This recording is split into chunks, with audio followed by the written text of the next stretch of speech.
ICC event মানেই যেন বাংলাদেশের বিপক্ষে কারচুপি। রোহিতের সেই নো বল থেকে শুরু করে মাহমুদুল্লাহকে ভুল আউট দিয়ে 4 রান থেকে বঞ্চিত করা, সবকিছুই যেন একই সুতোয় কাঁথা। এবার নেদারল্যান্ডসের বিপক্ষে টাইগারদের ম্যাচেও একই পথে হাঁটছে আইসিসি। এমন মাঠে খেলানো হচ্ছে টাইগারদের, যার পূর্ব ইতিহাস শুনলে আঁতকে উঠবে সবাই। তবে শান্ত বাহিনীর বিপক্ষে এবার কিভাবে ফন্দি আটছে ক্রিকেটের সর্বোচ্চ নিয়ন্ত্রক সংস্থা আইসিসি, সেটাই জানবো রিপোর্টে।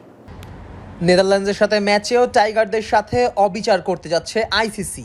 এমন মাঠে খেলানো হচ্ছে শান্তদের, যেখানে কিনা টি-20 খেলাই হয় না প্রায় 1 যুগ ধরে। সেদিন ওয়েস্ট ইন্ডিজের সেন্ট ভিনসেন্টের আর্নাস ভ্যালে স্টেডিয়ামে মাঠে নামবে বাংলাদেশ ও নেদারল্যান্ডস, আর এই ম্যাচের মধ্য দিয়েই 11 বছর পর খেলা ফিরবে সেন্ট ভিনসেন্টে। ক্যারিবিয়ানদের এই মাঠে এখন পর্যন্ত টি-20 ম্যাচ হয়েছে মাত্র 2টি।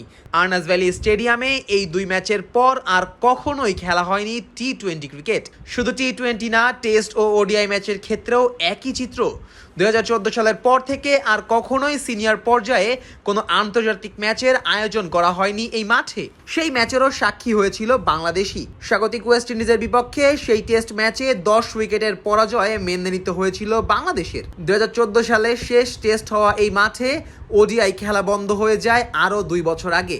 সব মিলিয়ে বেশ লম্বা সময় কোনো খেলা হয় না এই মাঠে। অথচ সেই মাঠেই কিনা এবার বিশ্বকাপের ম্যাচ আয়োজন করছে আইসিসি। বিশ্বকাপের মতো আসরে এত বছর পর নতুন পিচে খেলা, তাই তো স্বাভাবিকভাবেই বাড়তি একটা চাপ থাকবে ক্রিকেটারদের উপর।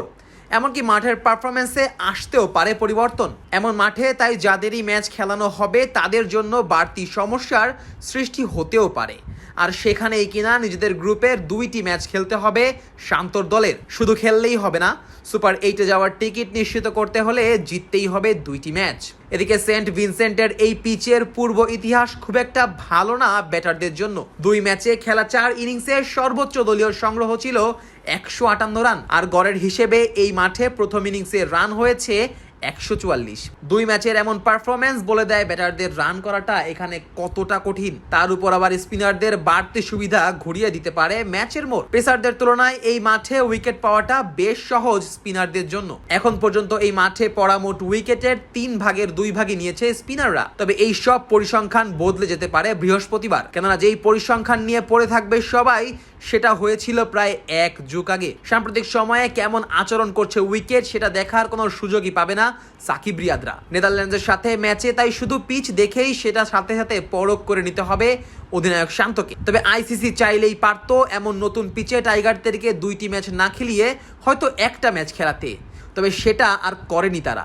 কিন্তু কেন বারবার শান্তর দলের সাথে এমন হয়, সেটাই এখন সবচেয়ে বড় প্রশ্ন।